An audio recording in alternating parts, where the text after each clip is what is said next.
Well, welcome to HBF tonight. It's good to gather again. I hope you've enjoyed running through the life of Joseph these last few weeks. Well, tonight we're going to kind of start off doing something a little different. We're going to stop and we're going to think about something good that has happened to us this past week. Think of something that was out with your control, something good that has happened, and have you stopped to be thankful for it? So why don't we just share something really positive that's happened, and let's just share together as we come to prayer and open up our time, just to be thankful for what God's doing in our own lives.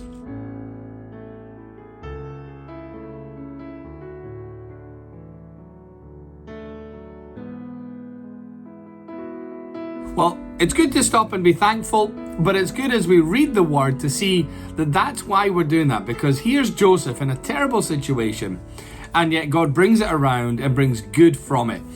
And he must have been thankful to God for elevating him at the end of this passage to this position of great influence and authority in the land of Egypt. So let's turn to chapters 40 and 41, and let's stop and read our passage together.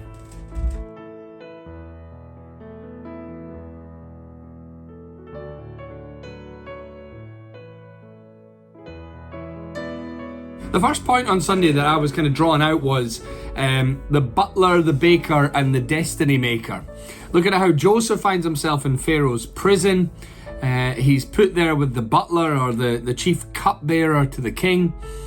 This guy who would not only drink all of the wine that Pharaoh would drink, but he would check it all. He would be the master of ceremonies. He would be there really as an official position, a political position in Pharaoh's court.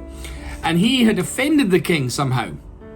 Maybe he had allowed the baker, who's the other character that we're introduced to, had suggested, well, who knows, it maybe was poisoned food, it was maybe gluten-free bread he was baking, who knows.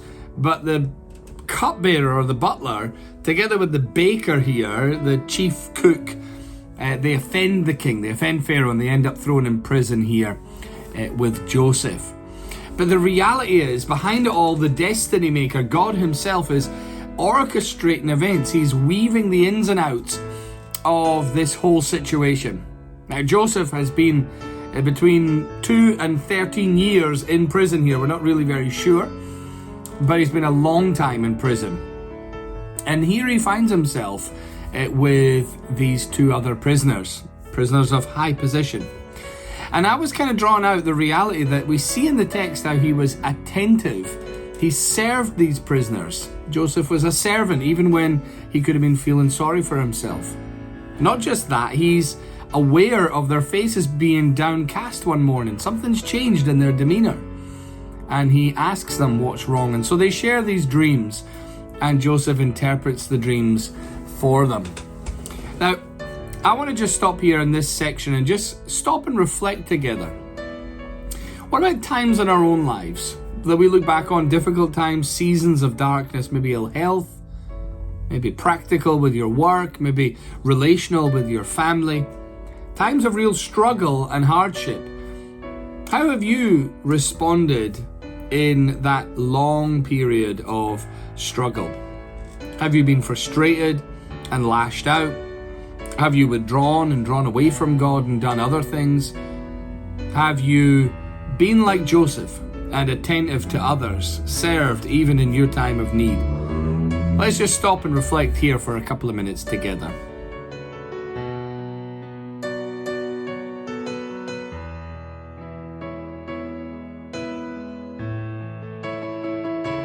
So Joseph here interprets the dreams, and we move on to 2 years later, at Pharaoh's birthday. He has these dreams once again, and he doesn't know how to interpret them. The magicians of Egypt can't interpret them. But the butler recalls his offense. He recalls his sin, and he remembers the Hebrew boy Joseph in prison. And so he suggests that they call Joseph, and they bring him, and they wash him, and they clothe him, and they present him to the king. And Pharaoh, first of all, flatters Joseph and says, I hear you're the only one who can interpret dreams. You are the wise one. Tell me, will you interpret the dream for me? And Joseph could have responded by taking the praise and the adulation from King Pharaoh, seeing his opportunity to be released. But instead, what does he do? He deflects that praise and he sends it toward God. He says only God can interpret the dreams, but God will give a favorable answer to Pharaoh. And so we see Joseph being faithful. He responds and interprets this dream of the fat cows, the thin cows, the healthy heads of grain, and the blighted, ugly ones. And he interprets all of this for Pharaoh. But I wonder, let's stop for a wee minute here and think. We've already reflected on dark times in our life. The times of Joseph in prison, the times of long despair. But what about the good things? Here's Joseph able to interpret the dreams. You remember the good and evil? The one who can discern good from evil? The type of Christ that Joseph is picturing here. Well, what about us? Think about something good that you've done. Think about something good that's happened in your life. Think about a series of events that produced really positive things in your life. Maybe a career promotion, or maybe a series of things that led to you buying a house or a car, or finding your partner, or whatever it might be. And just stop for a minute and think, what good did you do? What part did you play in those series of events? I was looking at my systematic theology book and I was reading Grudem on God's providence. And Grudem says this, and it's interesting. He asks this question. Think for a moment about some events that you might have attributed to luck in the past. Instead, begin to think about those events as under the control of your wise and loving Heavenly Father. How does that now make you feel? Do you feel differently about them? And do you feel differently about the future in general? So let's discuss that here for a minute or two.